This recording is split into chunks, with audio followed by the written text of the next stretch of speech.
The smell of sawdust and varnish filled the basement workshop. Edward's hands, still steady at 45, carefully carved the delicate propeller of a small wooden airplane. Each stroke of his knife was deliberate, loving. His 8-year-old son David watched from a nearby stool, mesmerized by his father's skill. "Dad, when I grow up, I'm going to make real airplanes," David declared, his eyes bright with possibility. Edward smiled, the kind of smile that comes from pure joy. "Then you'll need to practice with this one first." He handed the finished plane to his son. David's small fingers wrapped around it like it was made of gold. The moment was perfect. Father and son, dreams and reality, all balanced on the edge of a handcrafted toy.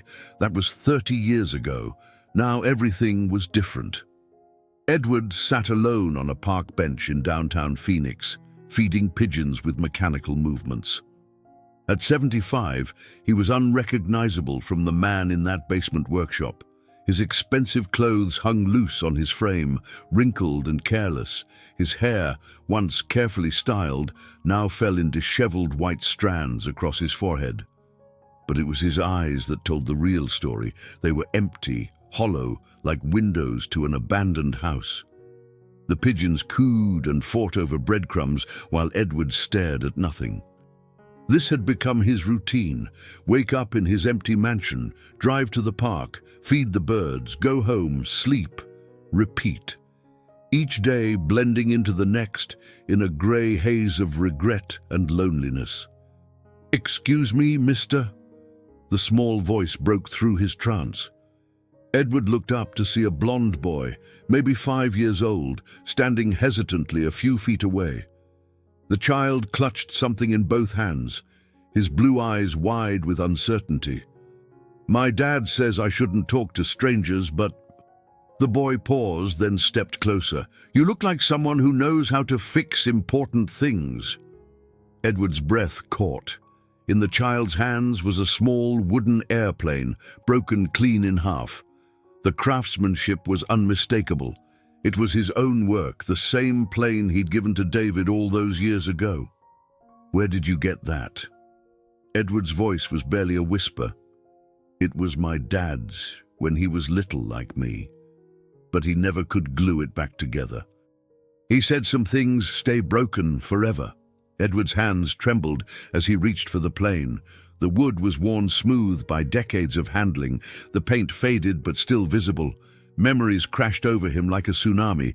David's laughter, bedtime stories, teaching him to ride a bike, the fights, the terrible fights, the day David left and never came back. "Your dad. What's his name?" "Lucas.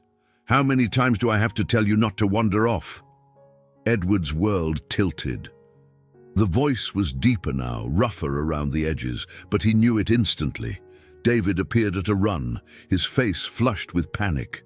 At 38, he'd grown into a handsome man with kind eyes and calloused hands that spoke of honest work. He stopped dead when he saw Edward, and 30 years of hurt and anger crashed between them in a single moment. The silence stretched like a taut wire. Lucas looked between the two men, sensing something huge and heavy that he couldn't understand. "Lucas, come here to Daddy," David said, his voice carefully controlled. "David," Edward's voice cracked. "He's my son," David cut him off, "and you have no right to know him." Lucas squirmed toward Edward, still holding the broken plane. "But Daddy, he's gonna fix my airplane." David scooped up his son, but Lucas resisted, reaching toward Edward. "Not everything that's broken deserves to be fixed, buddy." As David walked away, Edward sat frozen on the bench, still holding half of the wooden plane. The other half had fallen to the ground when Lucas was picked up. Edward stared at it, this symbol of everything he'd lost, everything he'd destroyed with his pride and fear. The pigeons scattered as tears finally came, 30 years of them falling like rain on the broken toy that had once meant everything. That night, Edward sat in his study, surrounded by the ghostly remnants of a life well lived and poorly ended. Awards lined the walls: Businessman of the Year, Civic Leader, Philanthropist. All of them felt hollow now, meaningless trophies for a game he'd forgotten how to play. He'd placed both halves of the wooden plane on his desk under a magnifying lamp. The break was clean but old, probably decades old. He could see where someone had tried to glue it back together multiple times, always failing. The wood had absorbed the failed attempts, leaving it scarred and resistant to repair. His phone buzzed, a text from his lawyer about some business matter that used to seem important. Edward ignored it. Everything that used to matter, the company, the money, the reputation, all of it felt like smoke now. All that mattered was on his desk, broken into 2 pieces. He picked up a photograph from the cluttered surface. David at age 10, gap-toothed and grinning, his arm around his mother. Sarah had been beautiful, inside and out. Too good for him, really. He'd known it even then. The memory hit him like a punch to the gut. Sarah in the hospital bed, pale and weak, holding their newborn son. "Promise me you'll take care of him, Eddie. Promise me you'll be the father he needs." He'd promised, and he'd failed. The next morning, Edward found himself back at the park, but this time he wasn't feeding pigeons. He was watching. David lived in a small apartment complex about 6 blocks away. Edward had hired a private investigator years ago, just to know where his son was, to know that he was alive and okay. Through the chain-link fence, Edward could see Lucas in the tiny backyard, trying to make paper airplanes. The boy would fold the paper carefully, throw it with hope, and watch it crash immediately to the ground. Over and over, fold, throw, crash. The metaphor wasn't lost on Edward. A young woman emerged from the apartment, heavily pregnant, maybe 8 months along. She was pretty in a quiet way, with kind eyes and gentle hands that she placed on Lucas's shoulders as she knelt beside him. "Having trouble, sweetie?" she asked. "They won't fly right," Lucas said, frustrated. "I want to make one that flies like the plane Grandpa used to make." Edward's heart stopped. Grandpa, David had told his son about him? The woman, Marie, it had to be Marie, smiled sadly. "Your daddy's told you about his dad, hasn't he?" "Uh-huh. Daddy says he was really good at making things, but they had a big fight, and now they don't talk anymore. Daddy gets sad when he talks about it." Marie pulled Lucas close. "Sometimes grown-ups make mistakes, baby. Big ones that seem too big to fix." "And like my airplane? Maybe. But you know what? Sometimes the most broken things can become the most beautiful when they're fixed with love." Edward gripped the fence so hard his knuckles went white. This woman, this stranger who'd taken his place in David's life, was kinder to his memory than he deserved. A contraction hit Marie suddenly, doubling her over. Lucas cried out in alarm. "Mommy! Mommy, are you okay?" Marie tried to smile through the pain. "I'm okay, sweetheart. Go get Daddy." Tell him it's time." The call came at 2:47 a.m. Edward was in his workshop, hunched over the broken plane with a tube of wood glue and a heart full of desperate hope. He'd been researching repair techniques. The phone rang once, twice. Edward almost didn't answer. Who called at this hour except with bad news? "Hello?" Silence. Then, barely audible, "Dad?" Edward's hands went numb. The glue tube clattered to the floor. "Dad, I don't know who else to call." David's voice was raw, desperate. In the background, Edward could hear hospital sounds, beeping machines, urgent voices, the controlled chaos of an emergency. "Marie's having complications, bad ones. The baby, they don't know if..." David's voice broke. "I don't have anyone else, Dad. I'm scared." "What hospital?" Edward was already reaching for his keys. "Phoenix General, room 314. Dad, I'm sorry for everything. I'm on my way."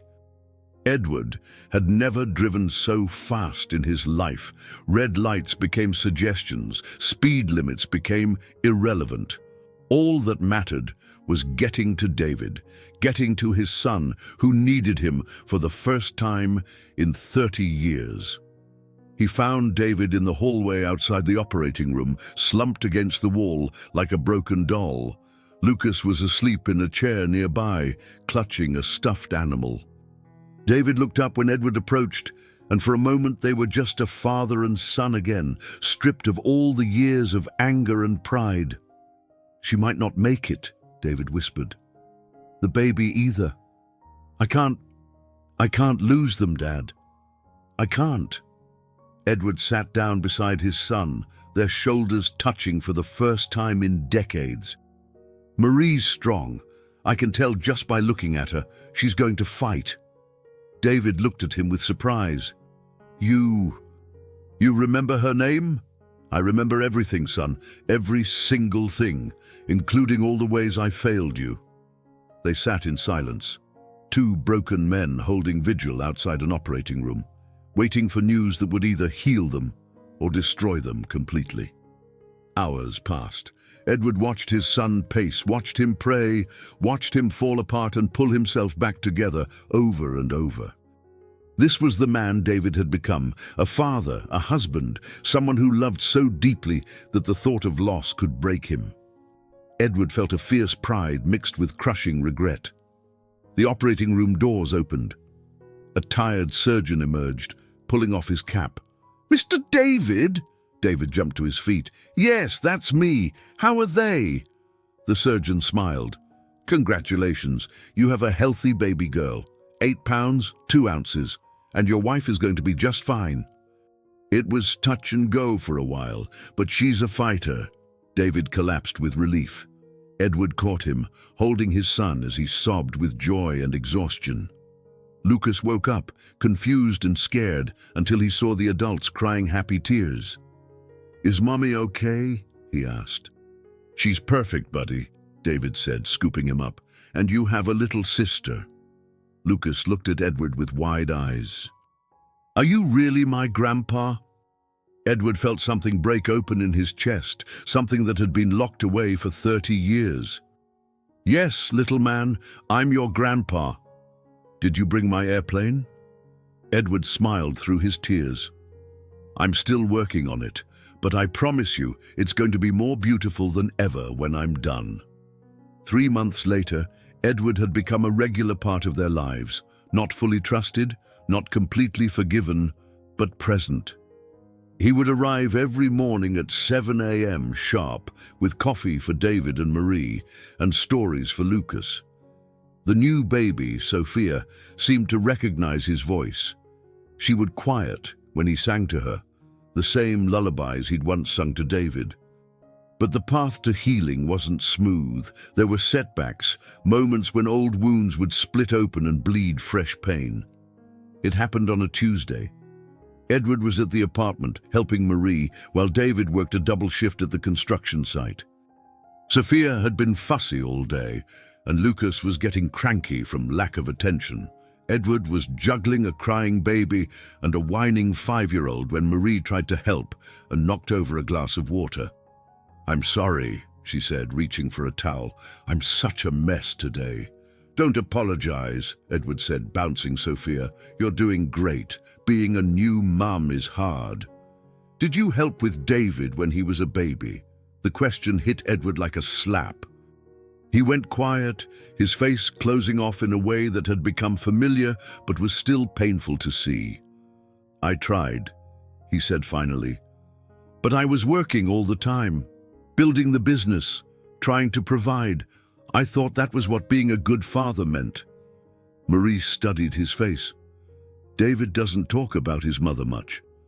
She was everything good about me. The best parts of David come from her." "What happened to her?" Edward was quiet for so long that Marie thought he wouldn't answer. When he finally spoke, his voice was barely audible. "She died when David was born. Complications during labor. I was too proud to take her to the hospital early enough. I was young, scared, worried about what people would think. By the time I got her there, it was too late to save her." Marie's hand flew to her mouth. "Oh my God! Edward, I'm so sorry. I killed her," he said simply. "With my pride and my fear, and then I spent the next 20 years trying to make sure David didn't make the same mistakes I did. Is that why you didn't approve of David and me?" Edward looked at her, really looked at her, for the first time. She was so young, barely older than David. In his mind, he'd been protecting his son from repeating his mistakes. But he'd been wrong, so terribly wrong. "You're not Sarah," he said quietly. "And David's not me. I see that now." But by the time I realized it, it was too late. He was gone. The front door opened. David walked in, exhausted from work, his hands dirty and his back aching. He stopped when he saw Edward holding Sophia, saw Marie's tear-stained face. "What's wrong? What happened?" "Nothing's wrong," Marie said quickly. "Your father was just telling me about your mother." David's face hardened. He had no right to do that. "I had every right," Edward said, standing. "She was my wife, and you're my son. And these are my grandchildren. I've stayed quiet for 30 years, but I won't stay quiet anymore." "You don't get to come back now and play the grieving widower," David shot back. "You made your choice. You chose your pride over your family." "You're right," Edward said, and the admission shocked them both. "I did choose pride every single day for 30 years, and it cost me everything. But I'm not choosing pride anymore, David. I'm choosing love. I'm choosing family. I'm choosing you." David stared at his father, searching his face for lies, for manipulation, for any sign of the man who had thrown him out of his life. But all he saw was truth. Raw, painful, devastating truth. "I needed you," David whispered.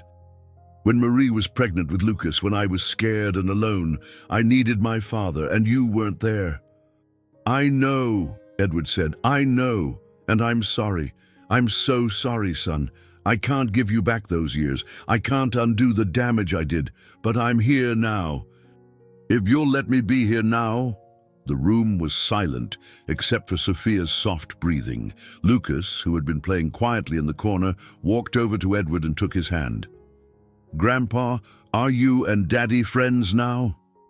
Edward looked down at his grandson, then up at his son. "I hope so, buddy. I really hope so." David was crying now, years of hurt and anger finally finding release. "I missed you, Dad. God help me. I missed you every single day." "I missed you too, son. More than you'll ever know." They stood there in the small apartment, 3 generations of men learning how to love each other again. It wasn't perfect. It wasn't complete. But it was a beginning. The breakthrough came 6 months later, on a night when everything seemed to fall apart. Edward was at home, working on a new project, a mobile for Sophia's room, carved with tiny animals and painted in soft pastels. He'd been taking woodworking classes, relearning skills he'd forgotten during his years focused on business. His hands were steadier now, his heart more patient. The phone rang at 3 a.m. Edward's first thought was that something had happened to Marie or one of the children. His second thought was that David needed him, and this time he wouldn't hesitate. "Dad?" David's voice was exhausted, desperate. "I'm sorry to call so late, but what do you need?" "Sophia won't stop crying. She's been screaming for 4 hours. Marie's sick with the flu and Lucas has a fever. I don't know what to do. I've tried everything. I'm losing my mind." "I'll be right there." Edward arrived 20 minutes later with a bag full of supplies. Herbal teas, natural remedies, warm blankets, and the mobile he'd been working on. The apartment was chaos.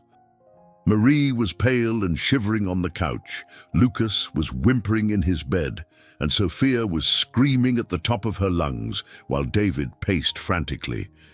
"Give her to me," Edward said quietly. David hesitated for a moment, then handed over his daughter. Edward took her gently, settling into the rocking chair by the window.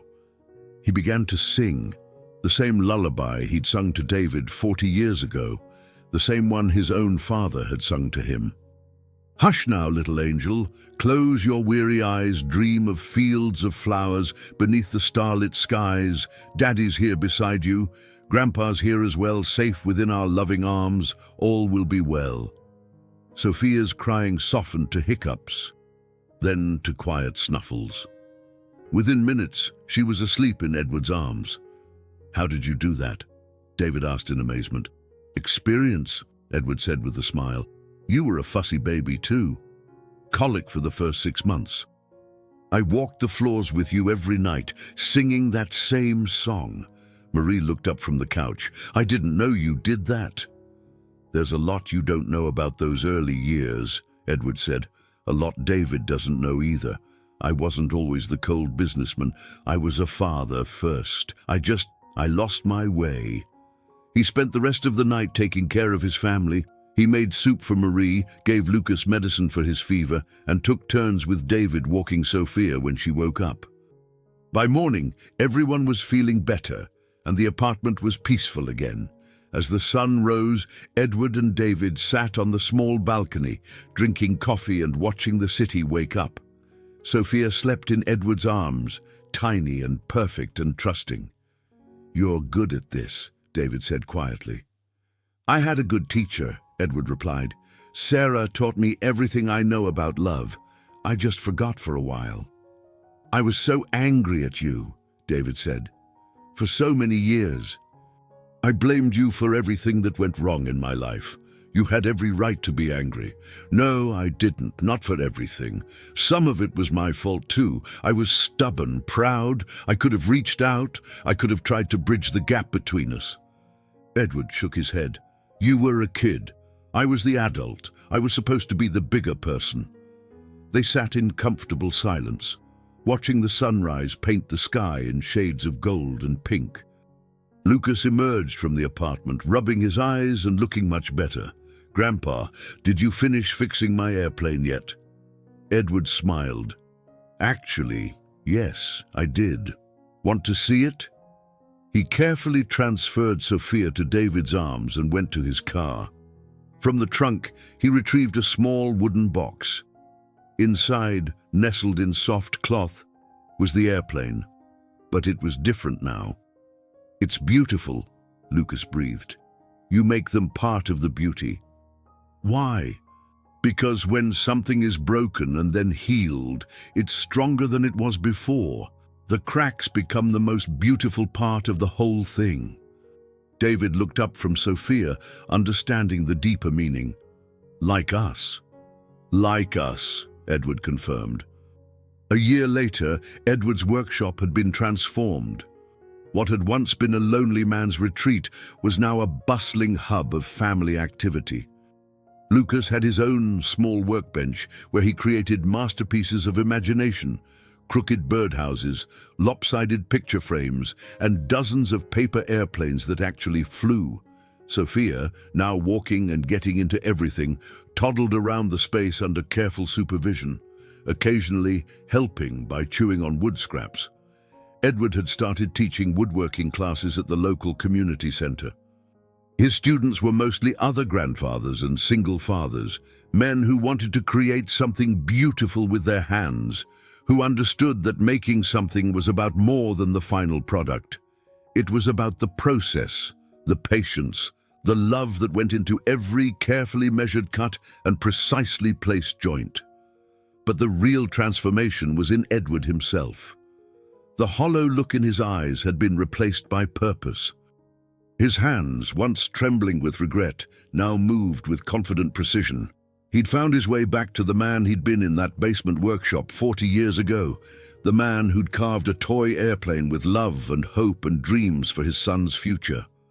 David had been promoted to foreman at the construction company. The steady income meant they could move to a bigger apartment, one with a real yard where Lucas could play and Sophia could learn to walk on grass instead of concrete. But more than that, David carried himself differently now. The angry set to his shoulders had relaxed. The defensive wall around his heart had come down. He was learning to trust again, to hope again, to believe that good things could last. Marie was pregnant again. They'd found out the week before, and she was glowing with happiness.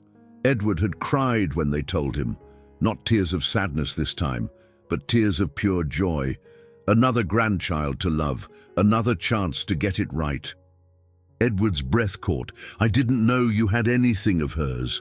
You gave it to me before I left.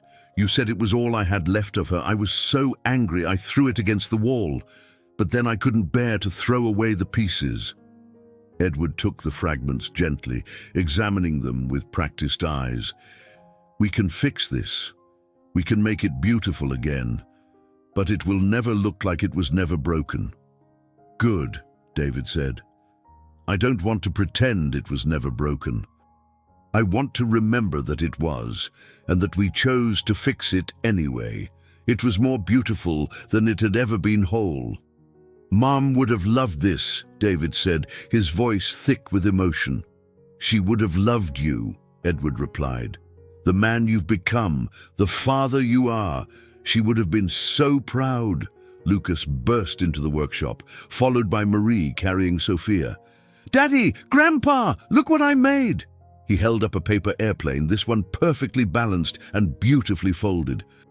"It flies really good, watch!" He threw it, and it soared across the workshop in a perfect arc, landing gently on Edward's workbench. Edward picked it up, examining the precise folds with admiration. "This is perfect, Lucas. How did you learn to make them so well?" "I practiced every day like you taught me." Edward smiled. His grandson was learning from multiple sources, taking the best from each teacher. It was exactly how life should work. Wisdom passed down through generations, but also discovered fresh in each new person. "You know what?" Edward said. "I think it's time you learned to make a real wooden airplane, one that you can keep forever." Lucas's eyes went wide. "Really? My own airplane like yours?" "Your own airplane. We'll make it together, and when we're done, it will be uniquely yours. No one else in the world will have one exactly like it." "Can Sophia have one too when she's bigger?" "Of course she can. And the new baby, when he or she gets old enough." Marie placed her hand on her still flat belly. "Speaking of the new baby, we have something to tell you." Edward looked up from the paper airplane, suddenly nervous. "What is it?" David grinned. "We were wondering if you'd like to be in the delivery room this time. Marie doesn't have family here, and we'd like you to be there when your grandchild is born." Edward felt his knees go weak. To be present for the birth of his grandchild, to be trusted with such an intimate and sacred moment, to be included in the circle of family love, it was more than he'd ever dared hope for. "I would be honored," he said, his voice breaking. "More honored than you can possibly know." Sophia toddled over to him, her chubby arms raised in the universal signal for "pick me up." Edward lifted her easily, marveling at how natural it felt, how right. She babbled something that might have been "Grandpa" and patted his cheek with tiny hands. "She loves you," Marie said. "Both kids do. They don't remember a time when you weren't part of their lives." "That's the greatest gift you could have given me," Edward said. "A clean slate. A chance to be the grandfather I never got to be the first time around." That night, after everyone had gone home, Edward sat alone in his workshop. But it wasn't the desperate solitude of before. It was peaceful solitude, the quiet contentment of a man who knew he was loved and had work to do. Edward picked up his carving knife and began to work. There was a new baby coming, and every baby needed their own special airplane. This one would be made with love, with hope, with the hard-won wisdom of a man who'd learned that the most beautiful things in life were often the ones that had been broken and carefully, lovingly repaired. 5 years later, the backyard of David and Marie's new house was full of laughter and the smell of barbecue. Edward, now 80, moved more slowly, but with no less purpose. He was pushing 3-year-old Thomas on the swing, while Sophia, now 6, played with her wooden airplane nearby. Lucas, at 10, was teaching his baby sister Emma, just learning to walk, how to stack blocks. 5 grandchildren, 5 chances to get it right.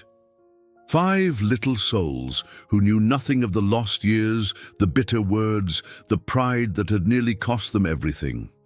To them, Grandpa Edward was just Grandpa Edward, the man who made toys and told stories and always had time for one more push on the swing. Marie was in the kitchen, pregnant again and glowing with happiness. David was manning the grill, grey threading through his hair, but his face more relaxed than Edward had ever seen it. They'd weathered storms together, job losses, sick children, the normal chaos of a growing family, but they'd weathered them as a team, as a family. "Grandpa, tell us the story about the airplane again," Sophia called out. Edward smiled, settling into his favorite lawn chair.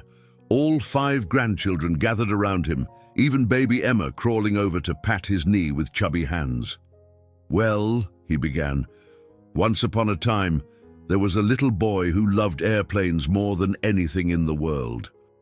His father made him a special wooden airplane, carved with love and painted with dreams."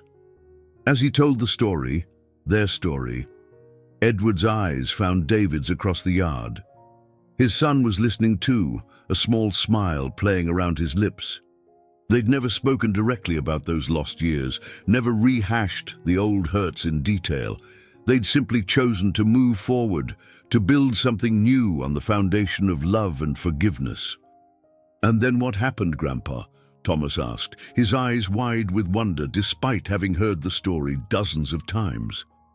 "Then the boy grew up and had children of his own, and his father got to be a grandfather, and they all lived happily ever after," Edward said. "But what about the broken part?" Sophia asked. "You always skip the broken part." Edward looked at her thoughtfully. Even at 6, she understood that the break was important to the story, that the healing only mattered because there had been wounds. "The broken part is the most important part," he said finally, "because without the breaking, there couldn't be the fixing." Sophia nodded solemnly, as if this made perfect sense to her, which Edward supposed it did. Children understood forgiveness instinctively, accepted love without question, embraced the idea that broken things could be made whole again. David appeared at his elbow, carrying 2 beers and wearing the kind of smile that reaches all the way to your eyes. "Good day, Dad." "The best," Edward replied, accepting the cold bottle gratefully. "Every day with you all is the best." They sat together in comfortable silence, watching their children play in the golden evening light. 3 generations of a family that had been broken and mended, scattered and regathered, lost and found again. The airplane on the mantel caught the last rays of sunlight. It was no longer just a toy or even just a symbol. It was a promise kept, a circle completed, a love that had been tested by time and emerged stronger than ever. Some things, Edward thought, as he watched his grandson teach his granddaughter to fly a paper airplane, were worth breaking for.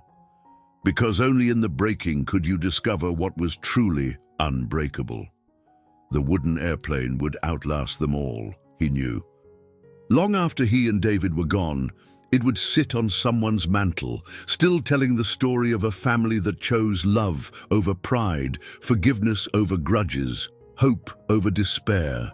And maybe, just maybe, it would inspire someone else to pick up the broken pieces of their own life and discover the beauty that could be made from the fragments. After all, the most beautiful things in life were often the ones that had been shattered and carefully, lovingly repaired. What fragments of your past are you ready to piece back together with love, instead of leaving scattered in the shadows? Sometimes the most beautiful stories begin with the bravest decision to pick up the pieces and start rebuilding, not to hide the cracks, but to make them shine. Share this story if it touched your heart and let me know in the comments. What's the broken thing in your life that could become more beautiful than it ever was whole? Like and subscribe for more stories about the incredible power of second chances and the art of turning our greatest breaks into our most beautiful breakthroughs.